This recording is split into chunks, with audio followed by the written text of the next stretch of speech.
Hey, good evening, everybody. John Henry Soto here. Welcome to JHS Interviews. My guest today is Ben Costanza. Ben Costanza is a real estate broker here in Bayonne, New Jersey for 40 years. Now, many have said it, and I'm going to repeat it. Ben Costanza has sold and bought more real estate in Bayonne, New Jersey than anyone in the history of this piece of land, and I will fight anyone who actually tries to dispute that. I'm proud to call him my broker, and I'm even prouder to call him one of my closest friends. Ladies and gentlemen, please welcome to the show Ben Costanza. Hey Ben, Hey John, how you doing tonight? I'm doing fantastic. Thank you so much for doing this. My pleasure. It's really great to be here, John. I'm excited to be here. Awesome, awesome. You might want to pick your volume up just a tiny bit, or just raise your voice. Sure. There you Oh, go. hey, how's that? That's better. Yeah, that's better. So I know that this isn't like one of your most favorite things to do. So Yes, you know that. It's not. that's why I push you to do it. I like to challenge myself and others. But no, seriously, I do appreciate you actually taking the time to do this. And one of the reasons why I wanted to have you on, and I've told you this since I met you, is that you're like a tremendous brand of Bayonne, New Jersey. Like you're such a stable thing of Bayonne, and such a historical person in Bayonne, and to me it's like it's a necessity to really get these stories out to the town that I'm living in, especially when I know the person so well, and I know that the stories are important for people to know of how you came here and the things that you did, and the things that you've accomplished. To me, it's really fantastic. And so anyway, that's one of the reasons why I'm doing this, is not really just to just be a pain in the butt. Um, but seriously, thank you for doing it. And first question I want to ask you is, you weren't born in Bayonne, right? You were born in, was it Manhattan, I think? Yeah, that's true. I was born in Manhattan, New York City. Yep. Okay. And I know you were, because I lived on 120th and First Avenue between First and Pleasant, and I think you lived on Pleasant Avenue. Is that right? So my mom and dad came from Italy. So they landed in New York City. And then about 9 months later, 10 months later, I came along. And I was born in New York City, which is fantastic. You know, one of the greatest cities in the world. And born in Mother Cabrini Hospital back then. I don't even know if that hospital still exists. That was over 63 years ago. But I grew up on, well, grew up. I was 2 months old when I came to Bayonne. So literally, I literally was in New York City for 2 months. So my home there was on East 14th Street. That's where my home was. But I always had a lot of relatives in New York City, and I would always go hang out over my Uncle Sal's place on 118th Street, the corner of 118th and what was that? Pleasant Avenue. Yeah. I believe it's right on the corner. Yeah. Wow. Yeah, that was a when I was living there, it was right after I well, first I was, well, that's a long story. But anyway, after I met my wife, we got an apartment right there, and it was on 120th and right next to those projects. I don't know if those projects were there when you were born, but those projects are a hot spot. So we had to move. But the neighborhood had a lot of history in it, surprisingly. You had the Patsy's Pizza place there, right on First, which was legendary. Rayo's is, the famous Italian restaurant. It's right around there as well. So there was a lot of on 116th Street. There was a lot of because that's like Spanish Harlem, a lot of great Spanish places and stuff. So that's a really great time. So that's good background that you have here. So you were only 2 months when you came here. So Yeah. it's an amazing story, because I mean, you talk about the American dream story that people talk about. Your parents came here to New York, and then they came to Bayonne. Did your dad immediately start a business? So what happened was my mom actually had a brother in New York City.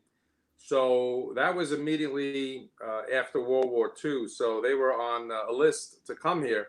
My dad didn't make the list, but my mom did. So she came here first. And about a year later, then my father was allowed to come here. So my mom had my uncle, her brother, in New York City. And my dad had a cousin in Bayonne.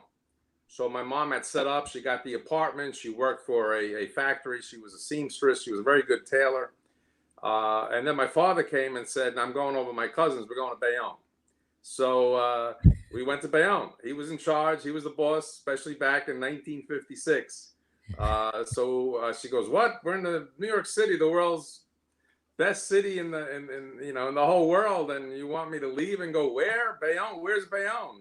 Bayonne was such a small town. She never heard of it. But my dad had a cousin, so we ended up coming to Bayonne. Yep. Wow. So, yeah, back I guess in that 1950, because I know I couldn't get away with that today, telling my wife, "Let's go. We're moving." 'Cause we came here based on Craigslist. We were looking at rents and stuff, and I was like, "Oh, it looks pretty good." We had no idea where Bayonne was. I thought Bayonne was in Brooklyn. I've told you this before because I thought Ralph Cramden from The Honeymooners talks about Bayonne all the time, and I know Yeah. he's from Brooklyn, so I thought this was in Brooklyn, and I was shocked when I found out it was in Jersey. But man, I'm kind of grateful for your dad to put his foot down and bring you to Bayonne, because it would be a big loss for Bayonne if you weren't here. Did you work with him very young? Because I know you had a talk a little bit about the pizza place, because it was a big part of your growing up. Oh, sure. I mean, just think of this, John. It's 1956. I lived at 33 West 18th Street. 1956. It was amazing. The 50s were incredible. The 60s were incredible. I'm a little kid on West 18th Street, and I remember the ice cream truck going by, the pizza truck going by, the hot dog truck going by. My mother's like, wow, Bayonne isn't too bad. It has all these things. It's driving. It was very festive. The cars were amazing. The muscle cars were incredible. So I grew up watching all this stuff on the street. I got to really love cars because sitting on my stoop out there, watching all these cars go by, incredible machines. Wow. So my dad ended up when I was around 3 years old, because my dad ended up working at my father's cousin's factory, also as a tailor, but he wasn't really good. He learned how to do that. He was a horrible tailor. My mother was fantastic. She was really, really good, but my father was horrible. He hated it, so he had to do something else. So what he ended up doing is he actually was washing dishes at a pizzeria called Dido's. And later on, about 3 years later, I'm around 3 years old now, and he bought a pizza place on West 19th Street, so not too far from where we lived. And that was his initial opening of a pizzeria. He partnered up with a gentleman called Vinny Cantale. So the two of them partnered up and opened up this pizza place. And I remember it. I don't know why. I was 3 years old. I remember the pizza place. I remember being there. I remember the neighborhood. And that's when it all began. And later on, what my dad did, now I'm about 6 years old. He ended up buying the Lyceum Diner on 38th Street and converted that diner into a pizzeria. So it had all the diner stuff, the coffee, the cake, the BLTs, the grilled cheese. And then my father throws in an Italian pizza place in front and then Italian food in the back. And it was a combination of like a diner and an Italian restaurant and pizzeria. Wow. And I was there really, really early on. No, I wasn't 6. I was actually 4. Yeah, what am I talking about? I was 4 years old when he opened that place up. So about a year after the 19th Street place. Wow. Yeah. And what was the name of that place? So it started off being the Lyceum Diner, but then my father wanted to add an Italian flavor to it. So him and my mom decided to open it with the name of where the town they came from. They came from a town called Palermo, so they called it Palermos Pizza. And I Oh, opened the pizza place. I was cleaning dishes, cleaning the tables, wiping them down. I was doing a lot of stuff at the age of 4, 5, 6. Yeah, yeah. it was So fun. It was a lot of fun. you also obviously made pizzas as well. So as time went on, I mean, I sold my first pizza. I was like 4 or 5, but you know what? It really wasn't a pizza. I thought I sold the pizza, but I guess what my dad did was he told somebody to just give me a quarter for that pie that I made, because you can't make pizza at 4 or 5. But Right. as I got older, and I remember when I started at 12 and 13 and 14, I started to really handle myself pretty well making pizza. By the time I was 15, I was throwing it up in the air, flipping it. The movie theater was across the street. You had the Lyceum movie theater across the street, which Right. was really. Is But that yeah, where the quick check is now? yes, yes. My dad's place was at 823 Broadway, which is where Miss Huguette's is now, near Right. the service station on 38th Street.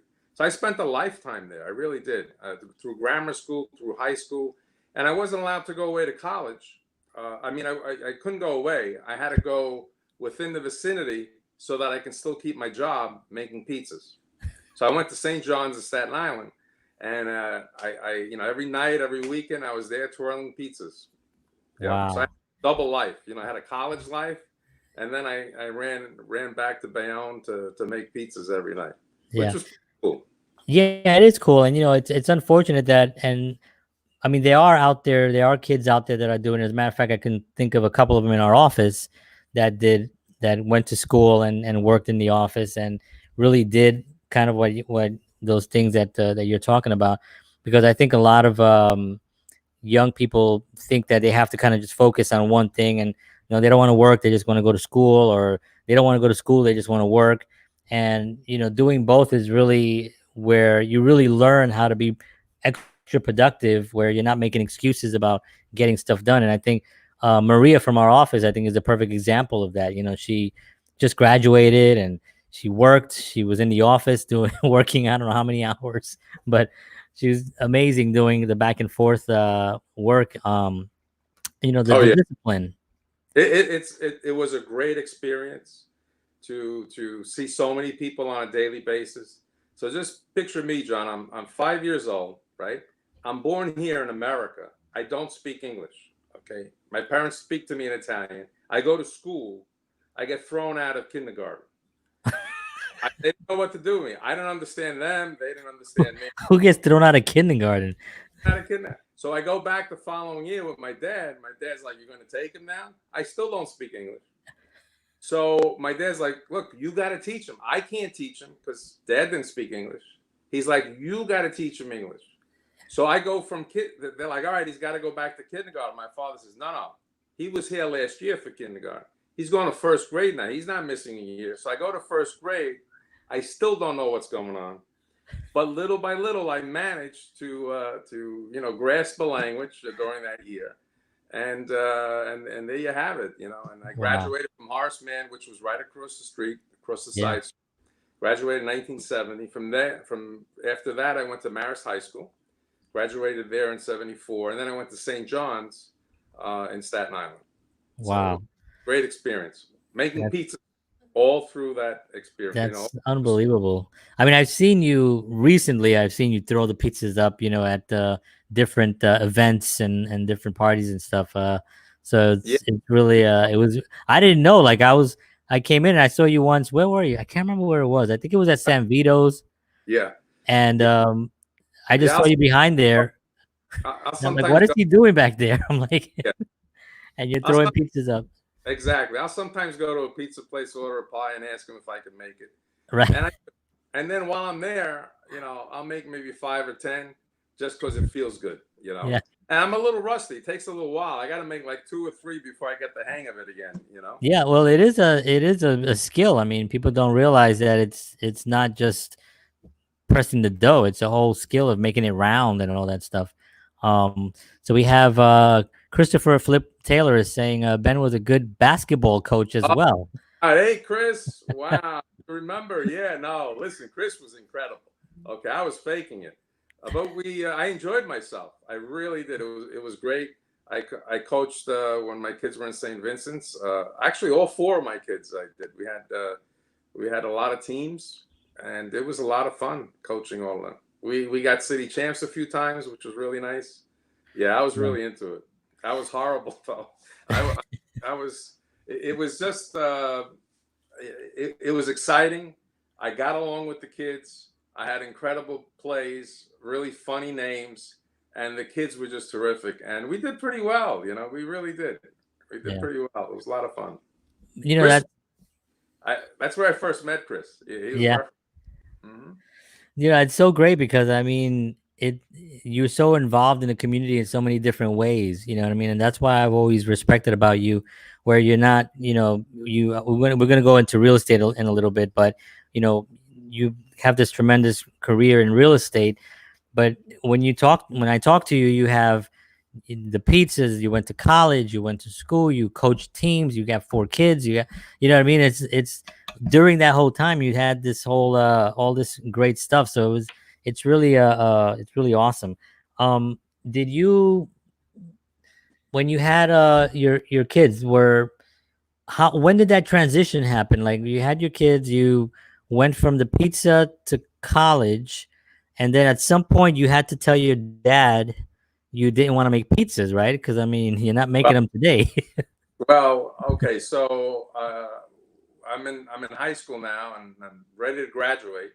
And my dad's like, "You got to go to college." I'm like, "Dad, I'm a pizza guy. I'm making pizza. I'm making some money. I don't need to go to college. I'm going to hang out with you and make pizzas." He's like, "No, you got to go to college." So I went to college. I majored in accounting, and I met my wife Susan there. I've been married 39 years. I met Sue over there.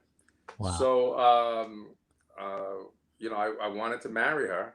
So when I was done with college, I went and got a job as an accountant. I worked for a company called Titan Group. I was their junior accountant, a really big real estate development company. So my dad's like, "Where you going?" I said, "What do you mean?" "I'm getting a job. I met this girl. I want to get married. And I'm an accountant now, so I don't want to be, but I'm gonna go get a job." He goes, "Well, what about the pizza?" I'm like, "Wait, I'm confused. You still want me to make pizza?" I said, "I'm good with that." I said, "But now I know how to do accounting. I think that's what I should do now." So I went and worked as a junior accountant. My dad was really upset. He was really upset. I was really confused. I'm like, I have this girl. I want to get married. So I got married. I was 24. And I bought my first house when I was 23. We actually bought it about 9 months before, 10 months before we got married. We didn't live in the house. We just fixed it up a bit. So we would come, on a weekend, fix it up, get it all ready. I didn't want to pay rent, John, knowing real estate so well. See, I did accounting during the day, but in the evening, I did real estate. I went and got my license, and I did real estate at night. So what was happening is that my night job was making more money than my day job. So that's how I started to really love real estate. It was It's a all good, about money. I yeah, don't know. good. That's a good problem to have. Yeah. So I was doing an open house, and actually in this house, I don't change much. I'm the same woman in the same house. I like what I like, and I know what I like, and I can pick what I like, and I pick it forever. So I was doing an open house here, and I said to myself, "Wow, this would make a great house for me and Sue." So I'm thinking, when my father came here to America, he didn't like New York. He just made a decision on where to live. So I thought I should do the same thing. What do I know? Kids emulate their parents, I think. So I'm in the open house, and I decided to buy it. So I go under contract, and a couple days later, I give my wife a call. I say, "Hey, I want to show you something." So I said, "What do you think of this house?" And she's looking, and she's like, all teary-eyed. She loves it. She's so happy. So she says, "Do you want to buy it?" So me being a hero, I says, "You know what? I bought it already." She says, "What? You bought the house and you didn't tell me, and we're not even married yet." So I think she was thinking that setting the way of how the marriage was going to be. I learned right there and then, you don't Yeah, do that. So I yeah, learned really quick, as you mentioned before. No, no, yeah. everything worked out good. She ended up loving the house. I've been apologizing for it ever since, that I made that decision without her, but I think it was like one of the last decisions I ever made without her. It turned out good. Yeah, it turned out good. Oh man. Well, that's I guess that's a good thing. So hold on, I have a comment here by uh. So this Steve Kowalik says, "JHS, great to see you talking with the Bayonne legend that is Ben." That's right. Oh gosh, hey Steve, how you doing, Steve Kowalik? Best architect in Bayonne. That's Really? right. Oh yeah. And my friend Clayton, who's I think you guys haven't officially met. but No, you're both very connected to my family. I feel like I know Clayton. You talk Yeah, about it so much that I feel like I really know this guy. I almost said, "Hey, Clayton, how you doing?" yeah. You know? So yeah, so I did name my son Benjamin Clayton Soto, and Wow, so there they are. wow. So when you- going into, because there was a period there where you were making pizzas. I'm assuming you were kind of making pizzas. You got the house. You're doing real estate. Real estate is now making you more money. You're realizing, okay, you know what? I'm gonna trash that day job because that's not really doing it for me. And then somewhere along the line, politics came into play, right? How long into your real estate career did that happen?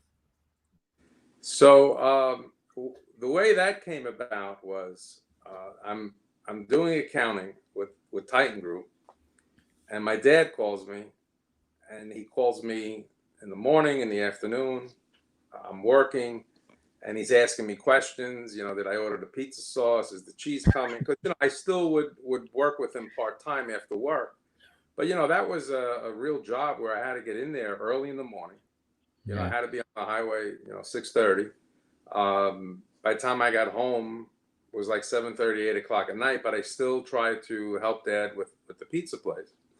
And one day he calls me up and he says, "Don't be afraid. I'm in the hospital." I'm like, "What? What do you mean?" He said, "Don't be afraid." He says, "I fell off the ladder. I was doing some stuff. I can't make pizzas. Can you come in today?" So now I have a job, and you got to do your job, or else you can get fired if you don't do the job. And now I'm thinking, do I work as the accountant, or do I go help my dad who's in the hospital? It was a no-brainer. I'm like, "Dad, I'll be there." So I took the day off. I went to work. I made some pizzas, and I knew that Dad really wanted me to work with him, and he was my best friend. And I'm like, "What am I doing? I'm going to go back and work with him." So I actually left Titan. I gave them enough notice, and I went back to work with Dad. And him and I were thrilled, but we forgot about my mom. So my mom is like, "Guys, what are you doing? Why isn't Ben going to work?" And Dad's like, "No, he is working. He's working in the family business." And my mother's like, "He went to college, he got a degree, and now he's back in the pizza place. Why?" So I didn't realize I was going to have a problem with Mom because she wasn't part of that decision. Now, we were good. We were having a great time. It was a pretty good pizza place. It was a good product. It was very interesting, exciting. It was a great profession. I mean, food, nutrition. It was the most interesting thing to me. So I figured I got to make Mom happy somehow because she saw me wearing suits, going to work every day. So I figured, what am I going to do? I got to do something. So I did real estate. I don't want to say part time because it ended up being full time real estate, full time pizzeria. Uh, I was really working like 18 hours a day. I was doing a lot of stuff. John, we ended up having, we got into the laundry business also, the dry cleaning business. We ended up running 14 businesses in Bayonne at the same time. Oh, So I had like 14 full-time jobs. I just ran all over the place, all over the place. But in order to make Mom happy, I did put the suit on. I did go to the real estate office. I ended up opening up a real estate office. I figured I'll make her happy. I'm making Dad happy. But then I needed to be fulfilled. I got involved with the community, and I really noticed that it was pretty cool getting your voice heard. And the municipality would hear some of our needs. I ended up becoming an officer of the Merchant Association, the stores in town. We had issues with snow removal, we had issues with parking, and I kind of enjoyed representing the merchant group. And before you know it, years go by, and now I'm running for councilman. I don't even know how that happened. And I ended up winning, and I had an incredible 4 years, incredible 4 years. I didn't run again because with 14 businesses, it was kind of crazy. My father pointed that out every single day. I'll never so forget. I'm sorry, go ahead. so wait, you were you were running the 14 businesses, you were doing real estate, and you were councilman? Made no sense at all. Made no sense. I had a travel business also at the time. So, Oh, that's right. but what I was doing is I was spending 90% of my living hours being a counselor, because that's where my responsibility was there. I represented people. I took it very seriously. So 10% of the time I was trying to manage these other businesses, and it got really hard. So at the end of the term, I decided not to run again. Mom had gotten ill, so that was a perfect time so I can take care of her a little bit. And I finished up. I finished up my term. I just didn't run again. Yeah. And then later on, it happened again. Later on, Mayor Dore asked me to come in and be his aide, and I assisted him. I was his assistant. I was his aide at times. I think I was even the deputy mayor at some point. So I kind of went back to it for a period of about 6 years. I Right. enjoy doing things for people. I love it. I Yeah. love it. Well, I mean, that's the one thing that I've always admired about you, that you're a really good listener, and you like to help people. Like, that's one of the things that I know that's why you did that. I mean, it makes sense that you would go that direction. I have a few comments here. This is Michael says, "Great seeing you guys on screen." Here's Yeah. our councilman Oh, Neil there's Carroll, Neil Carroll. My gosh. great councilman, true elder statesman. Yeah. Now let me tell you something about Neil, John.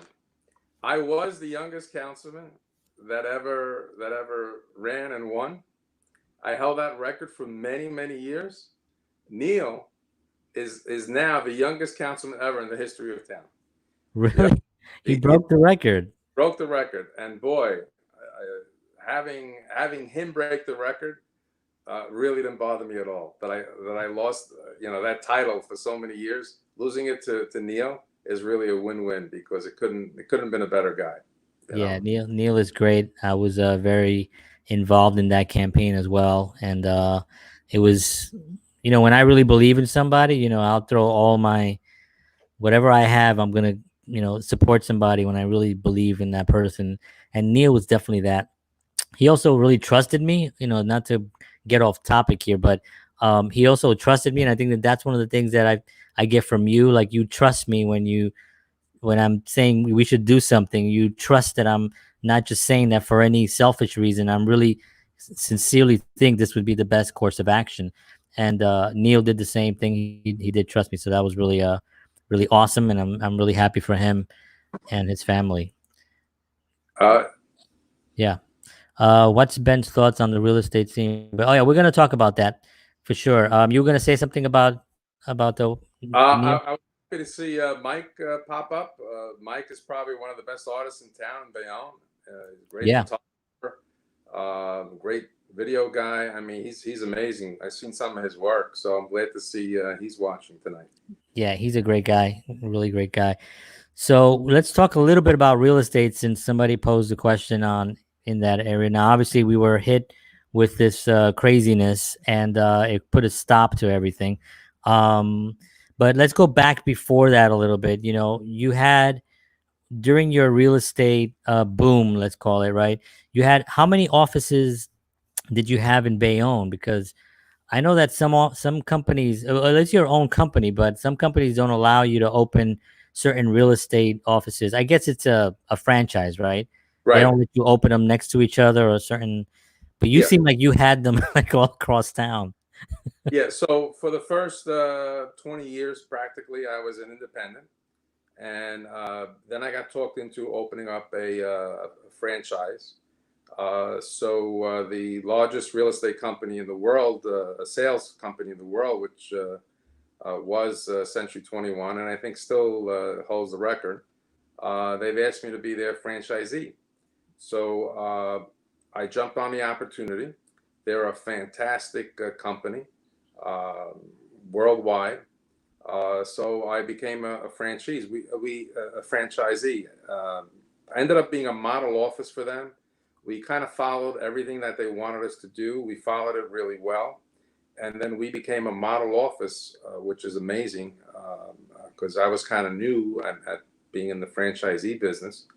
And I think we were one of 25 worldwide that became a model office during that period, which is fantastic. But you know what? Real estate's changing a little bit. I should say it's changing a lot. I'm just being polite. It's really changing a lot. So I had to do a little bit of changing too. So we're back to being an independent, and that's allowing me to do things a little bit different. Because you're right, when you do have a franchise company, there's certain things you can and cannot do. At the time, yeah, I opened up a few offices, one down the shore. I opened up a second one in Bayonne. So we had a couple of offices in town, one down the shore. And it was all with the Century 21 franchise, which was a great experience. Wonderful experience. So when you decided to leave, because I was there with that for that process. What was it that really made you decide to go independent? Because it seems like the safety of being with Century 21, people are safe with a major company, and there are others, right? There's a certain safety. Like if you want to get a McDonald's franchise, or if you want to just get, John's Burgers, McDonald's, you're going to sell a lot more burgers and make a lot more money. But getting a franchise, you have to follow certain rules and certain things. What was the thing that really pushed you over the edge where you said, I'm going independent? One word: internet. What was happening is years ago, people would walk into your office. They would call you. We would advertise in the newspaper, the 2 or 3 newspapers at the time. And we wanted walk-in traffic. That's changed. It all changed. And now we get our business from emails, from texting. We don't really get walk-ins anymore. So I saw the industry changing. Look, let me say this. I really think Century 21 is a great company. I do. And I'm not just saying that just to be polite and make sure that I'm, correct in my description of them. They're an incredible company, but things are changing and things are becoming very independent today. It's about, your relationship with that customer. It's a one-on-one. It's no longer, the herds and having people come in and the mass. It's about networking one-on-one. So I thought I had to leave. I thought that the best thing for our company would be is to just privatize it, keep it small, and have our relationships with our customers. But it's all on the internet now. Right. Yeah. How did you promote? What was the most popular way of promotion before like the internet craze came in? Was it newspaper? So yeah, back then, newspaper was the biggest form of marketing. We'd try to get on Cablevision, on TV a little bit, do some ads on TV. But I think the biggest thing in this wonderful community of ours, I think it's pretty easy to get known. And if you have a good product or a good service, I think people will recognize that. And if you maintain that, they'll keep calling. So I knew that it was always between a relationship between myself and our customer, or our agents and our customers. So I knew that early on, and I tried to develop that. Yeah. The thing is, today, Main Street is the internet. That's where Main Street is now. There's a whole world in there that I'm trying to get myself familiar with. Yeah. And perhaps I have with that, John. You're trying to bring a dinosaur into the world. I don't know how you can talk tonight. It's not something we do. I know. But I think that you were always receptive, and I think you always knew that yes, that was the future. But I think it's a hard leap to make because of logistics. It's because it's especially when you have an office that's consistently been so well established, and then suddenly you're gonna turn it on and something, and okay, that's it. We're not doing any more of this. Everything's going on the internet. It's kind of difficult to just do that. So I always understood that part of as well. One of the things that were really concerning for me was in the last, I guess, 5 or 6 years, I guess, is that a lot of these companies like Century 21 are spending like a ridiculous amount of money on these websites and their just the online marketing and all that stuff, because they finally got it. They came, or whatever it was, 5-6 years ago, and then Zillow came in. Let me ask you a tough question, and you don't have to answer this, but is Zillow like like an enemy? No, actually, it might be the century. I'm not sure, but it's to us, it's a necessity. Zillow really is a plus, but Zillow has changed a lot. Realtor.com started all this, then Zillow came about, and it's a great way to view real estate. People actually go home, they take their cell phone, they take their computer, whatever, they go on Zillow or Realtor.com, and they see everything. They see everything they want to see, whatever town. They don't come in through the door. They don't call. They go right on the internet. So it's different. It's different from how I first did it years ago. And I Right. had to learn how to slowly change. But it's been a slow process. I was able to slowly, understand what was happening. I have 4 kids, which is they keep me relatively young. My Kathleen is a broker. My son's a broker. My other 2 children are licensed. My wife is a broker. So it's been kind of like a family thing. And I am the old internet dinosaur. They really helped me out a lot, and I'm grateful to have had them because they kept me relevant. Yeah. So here's my gripe on Zillow, and you tell me what you think of what I'm about to say, right? So they take all of our listings, right? We go out and we get listings. They take all of them and then they put half-ass stuff on the internet. Yes, they have the nice pictures, so people can go and look at a picture, but there's a good chance that the tax records aren't going to be really on point. There's a pretty good chance that they're not going to get even the right price. And then their estimate are usually so off that it doesn't give, somebody's walking in the door completely uneducated. That's number one. Number two is then they take all that information, they put it into their own database, and then they sell it back to us. They sell us our own listings so then they can actually. So it's an amazing thing that they did. They literally just sabotaged everything, and it was because of control. Somehow they just managed to do that. How'd they do that? We're followers now. It's like a religion. We're Yeah, still we're Zillow followers. We have to and be, yeah, and you said it's a necessity. without a doubt. So Without a here it is. It's a necessity, and you're right. It is a necessity, and Zillow. I think they've improved their. They have great service, right? Because but it's very expensive because you get really good high leads, right? The leads are very, very well. I don't know. They have some kind of algorithms that really picks people that are really going to be good candidates. right. So if you pay $3,000 a month to get 10 leads and you get only one, well, that one might pay you your commission of 20 grand, right? 20 or 30 grand. So the it kind of you can kind of see that as a thing. But how do you when you talk about a website for a real estate agency, I almost find it like it's comical.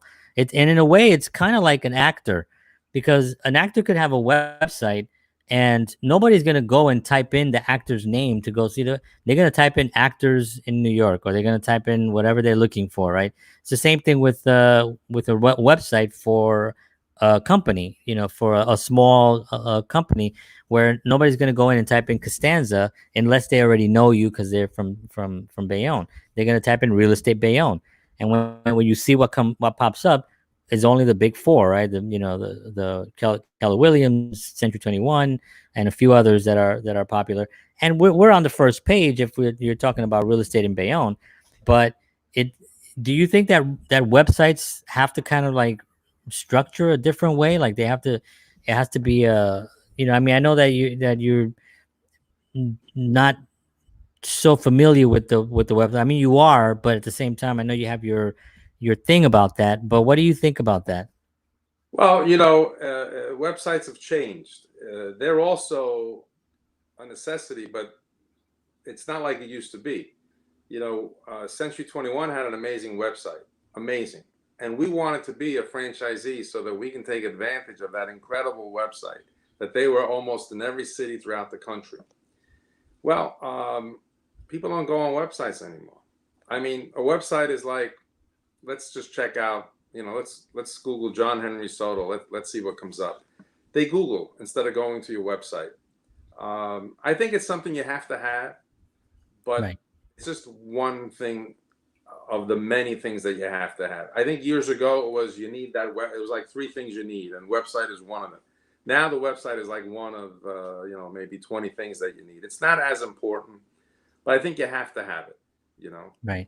Yeah, I do think you do have to have it. This is Michelle Bird says, Hi, Michelle. hey guys. Hey Ben. Hi Michelle. Thank you for watching. And let's start talking a little bit about real estate now. Sure. So, It's funny that um, pops up, John, because she's sitting on one of the most amazing pieces of real estate on Route 440. really? Uh, at Winners. Ooh, Incredible real estate. Yeah. yeah, yeah. It's- That is a great place. So let's talk about real estate. What I want to ask you just a couple of almost like your a recruitment video, right, on real estate agents and stuff. But first, I want to talk about this. What Clayton had mentioned. He said, what are your thoughts on the real estate scene post COVID?" So, what? How do you think the market is looking now? And what do you think is going to happen in the next, I don't know, 18 months to 24 months? Well, I got to tell you, COVID really didn't affect the real estate market. What's happened now is that listings are hard to get, so the values are really up there.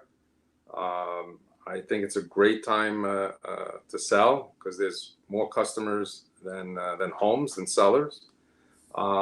A lot of people are calling from New York City. We're getting those calls, calls for rentals, calls to move. All of a sudden now, a house is more than just a house. A house is a place now where people want a lot of things in it, and they're re-looking at their house. It's been a better market. I mean, yeah, we slowed up. We were home, without a doubt. It was confusing. We didn't know what to do. We had to put masks on and gloves. This was it was insane. I thought I was going to be, packed away at home for like 2 years, but that's not happening. People are out. Rentals are going through the roof and in the community. Um, I think it's not a negative. So listings you say are hard to come by, but yet there's a lot of buyers. Is what you're saying. Yes, more So buyers than it, sellers right now. isn't that interesting though? That you would think people would be like not wanting to suddenly spend the biggest expense that they would ever spend in their lives on a home at this time with so much uncertainty, but yet that's what seems to be happening. It seems like people are confident that things are actually going to be stronger in some Well, way, if that's the statistic. listen, a home is on people's minds now. So if you can't afford a home, and you're staying home, you're going to rent. I think there's a lot of attention to your home these days, whether it's renting or buying. A lot of people are working out of home. They're still working out of home. There's people I hear are still going to be home till September. Certain companies in New York, they're staying till September. So we don't know how long this is really going to continue. Yeah, I know. I can finally get a decent haircut next week. Um, I've really tried to do what I could. So things are coming back, but COVID is not over. So I think what it did is it put a lot of emphasis on a home, and those that could afford are buying. They're upscaling. They're putting offices in their home. They're working out of their home. But the rentals are actually even busier than homes. Rentals, I think there's a lot of people that are wanting to live in our community. We have an incredible community, by the way. Bayonne, We do. Yeah, we incredible. do have an incredible community. I'm really happy to be in Bayonne.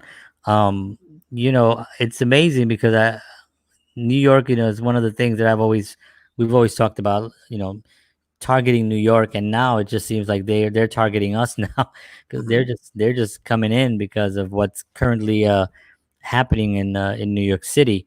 Um, so do you think that the market will get back to where it was? I mean, as strong as it was. I mean, we're looking at.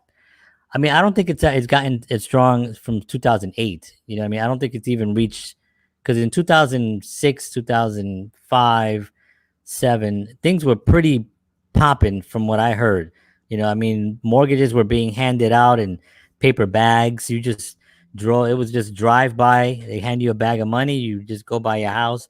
And then 2008 hit, and everything shifted. I don't know if we've reached the pinnacle, that peak of 2006, but from where we were 5 years ago, how long do you think is before we even get back to anything like that? So 2003, 2004, 2005 was incredible. Those were incredible times. Different set of rules. If you were breathing, you would get a mortgage. No income, no documentation, no nothing. The mortgage people were coming in my office. They would come in, they'd have so much money. It's like, we need a customer. We have to get rid of this money. And the rules were just different. The banks were giving money away like crazy. So in that sense, it was a better time because, I mean, let's face it, what powers the real estate business, the residential sales real estate business, are the banks. And they had amazing rules. Those rules are different now. Those rules were different when 2008 occurred, 2009, and a whole set of different rules came into play. So it was a lot harder getting a mortgage. Credit score was really important. You needed documentation. You needed income. I have to say it's a lot better now than it was back in 2010, 11, 12. I don't think the rules are they're a little bit stricter now, but they were a lot stricter back in 2010, 11, 12, 13, 14, and 15. So we have there's some good programs now. 3% down, low percentage down. There's a lot of things that the banks are doing, but it was a different market back then, different rules. But the market is incredible. It's incredible now. Yeah. It really is. It's a good market. Yeah. Let's talk to like anybody that's interested in real estate, because you have this way of getting anyone in your space and making them into real estate agents. You did it to me. I did. I remember when you first asked me, I don't know if you remember this, you were in one of the laundromats that you had just closed. It was right next to your office. And we were in there talking. You were showing me, I don't know what you were showing me, but you were showing me the building. And you asked me, you should become a real estate agent and work here. And I remember saying, nah, I'm really not interested. And then, but you kept, and then you made a good point about the fact that I do a lot of video work would really mesh well with real estate. And that really was the thing that I looked at over that time. And I didn't tell you that I went out and I was getting my license. I just started doing it.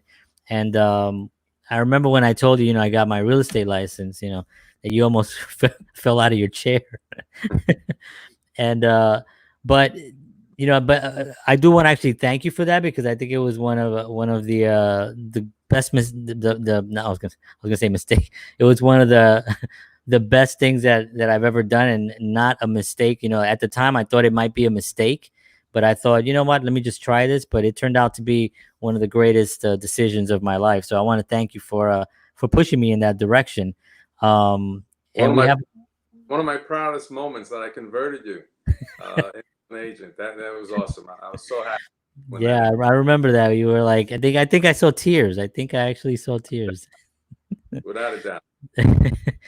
So Frank Maglio, Ben is one of my top 2 favorite people in Bayonne. Smart, compassionate, funny as hell. Wait, who's your the first one then? Is it me? Wow. Hey, Frank. Frank is an incredible guy. Incredible. He is.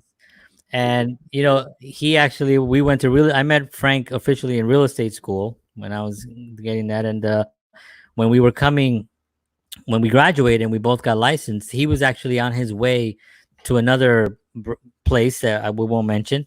And he was on his way there. And I told him, why don't you stop in here and just say hi to me? I'm in the office and stuff. And he came by. You recruited. Yeah, he came Amazing. by to see me and stuff, and then you walked in, and I was like, "Hey Ben, this is Frank," and of course, within a few minutes, he was and we had a great thing, and I hope that Frank and I will continue to do more of the videos that we've done and the real estate stuff that we were doing. I think it was effective. I think it's more of consistency is really what the key to anything, any successful anything. You just have to be consistent, and I think if we were to really continue doing that, because we did create quite a big of an impact in a very short amount of time. It was You, like, you did. You guys are a great team, and yeah. so talented. His. I like what he said about number two. Well, he's my number two, but I think we both share our number one guy, and I'll let Frank tell you who our number one guy is. I think we have. I'm afraid to ask, but thank you.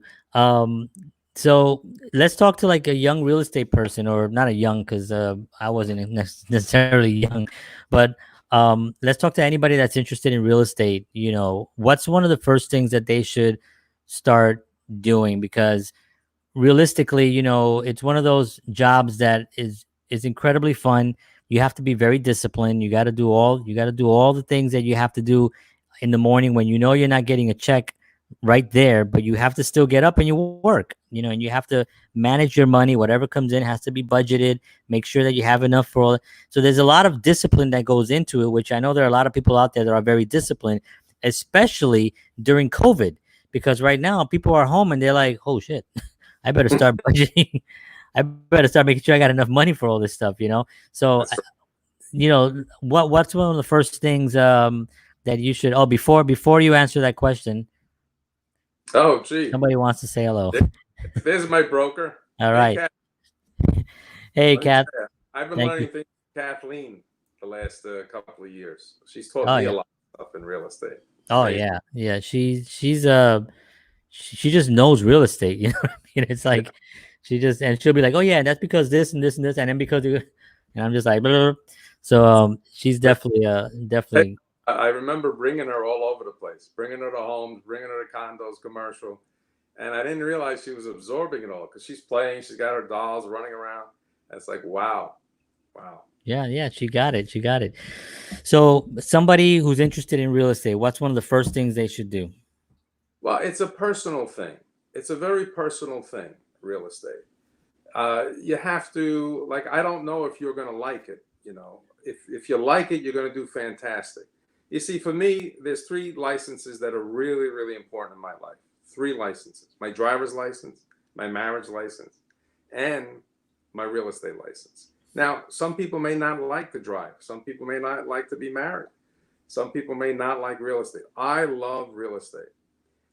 When you're in the sales business, though, you have to provide a service. Do you like doing things for people? Because that's what you have to do. You're providing a service to your clients. Your client is the people that are selling. Your customers are the people that are buying, and you're somewhere in between there. So you have this relationship with both entities, with both people. And do you like doing this? You can get beat up in the middle. You can. There's a lot to do. So if you're one of those persons, if you're one of those people that like to do for others, do it. Enjoy the work. I mean, for me, it's the best job in the world. I can get up when I want. I can go to bed when I want. I can work the weekend or not. I choose to never go to bed. Get up when 4 or 5 hours after I'm in bed. Working 7 days. I mean, I'm talking about how wonderful it all is. But you're in charge. You're in control. You're in control of this speedboat, and I just can't stop. I can't stop. It's just too exciting for me. Yeah. So you have to be a little bit disciplined. And you're right that there could be a couple of months in between where you're not making any money. It could be because there's putting a transaction together is very time consuming. You have to get the listing. You got to get the buyer. You got to get the financing in place. And you'll learn how to do it all because it is such common sense. It is such common sense. Right. No, it really is. And Mr. Oh, Rick Reeve. Says Ray Greaves. He's a grandpa. My gosh. Congratulations, Ray. Yes, You did it. congratulations. Wow. Awesome. Nobody better than Ben. Thanks, Ray. Yeah, you're right, and liking it is a really huge thing, and I think that goes for any job, really. I mean, if you don't like your job, then you're just not going to be a happy person. Real estate was one of those things that for me was a little challenging because obviously I'm a creative person where I'm constantly thinking of other creative outlets that I enjoy, and it makes me happy. So the fact that I could put those together and have like funny videos on real estate, and I was even thinking now, like if I'm doing a tour of a house or something, I was like, can you see yourself being quarantined here? And that'll be my sales thing. I don't know if that's gonna work, but I think it'll make people laugh. I um, think something people should think about. You're right. You're right. Well, I think it is. And you made a good point earlier about how people are thinking. I didn't even think about this, but how people are thinking more of a home, Yeah. because no one has spent this much time in their home ever, probably. And people are sitting at home now, actually fixing things up, cleaning things, getting to those projects that they've never, they always wanted to get to. And so many people are doing that now. So they're realizing that their home can be a place where they have to be for a long time, especially with what occurred. And it's So a you're same, right. John. I'm thinking of Ray Greaves and the people he represents. What his people went through, the bus drivers, the transit workers. After a 16-hour day of having people all over you, and the germs and this COVID, you want a place to go home and to chill out. Uh, you need it. You need a safe haven. Yeah. And his people have been out every single day. I don't know of anybody who's worked harder than the people that Ray represents. So a house is good for even those that aren't home. That even for those that are out working in this crazy environment. So people, I think, are rethinking where they're living these days. Hmm. Things are moving around. People are upsizing, downsizing. You know, So without being a real estate broker, answer this question. Should people Hard. for 2 seconds, 2 seconds, should people be thinking more of selling or buying? Well, that's a really hard question for me because I have one answer all the time. I love real estate, and for me, You're back to being a broker. There's it only like actually 3 seconds. being a property owner. If I can remove myself from being a broker, as long as I can fit into a role of being a property owner. I love owning real estate, and I think people should just buy. I think they should never sell. They should always buy. And I tell them. The other day, I was at a gentleman's house, and actually it was a high school buddy of mine, and he was thinking of selling this family house. And I said, "Why would you sell it? Don't sell it. Keep it. You're crazy to sell this thing." He says, "No," he says, "I don't want to get involved with tenants and all." But no, the answer is keep it. Don't sell. Yeah. And that's one of the wonderful things about you is your integrity, because somebody who would just want to get that sale, you just be like, all right, yeah, let's get the paperwork done. You know what I mean? You actually, and I've been with you before in people's homes where they're considering, and you're like, why are you selling this home? This is such a nice house. Why would you want to sell this? Don't sell this. And I think that people are, because you're being completely sincere. I think they're taken aback a little bit by you're not being a salesperson. You're just being a realistic person. Why would you sell? And I think that actually makes them more able to open up and have meaningful conversations, which goes back to helping people and servicing the customer and the client. Well, especially at this point, I'm 63. I think people deserve an honest answer. Why are they calling me? I know probably a little bit more than the average person in real estate. Why are they calling me? I got to give them a straight answer. I think that's where my value is. If I can bring value to them in their decision, I think that's really why they're calling. And if I don't think you should sell, I'm going to tell you. If it's a great piece of property, I'm going to tell you. And whether you sell or not doesn't matter, because I know you'll either call me next year, or your sister will call, or your kids will call. I did a sale before COVID. It was the fourth generation. I went down to the not the grand son, to the great grandson, which was amazing that it was four generations. Wow. So that's why, that's why I tell it like it is, Yeah. because I'm selfish, I guess. I want their business. I want their kids' business, their children, their grandchildren, et cetera, et cetera. You know, yeah. But you're doing it the right way by being by having integrity, and I love that. So what are you currently working on right now that we can tell us? We're just about ready to wrap up. I just want to get like your final thoughts, and what are you currently working on?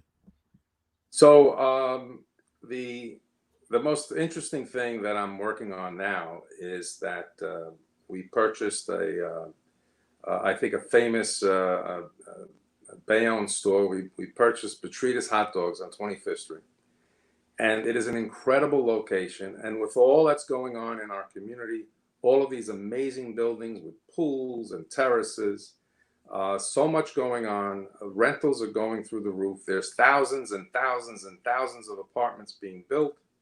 I want to be right in the middle of it. Petritas on 25th Street is really in the middle of everything for us. I want to be there. I want to open up our real estate office there. And I know I have to do something for Petritas. I really do. And don't laugh at me, John, because I think you make me laugh the most out of anybody that I know, especially in the real estate office. But I got to talk you into going partners with me about getting that truck and maybe selling some hot dogs in front of that real estate office in the truck. Just like How can how can that not be funny? You want me to sell hot dogs? How can- Listen, it's that corner was always George's corner, and we can't forget George. So the thing that well, I'm working on is moving to an incredible location.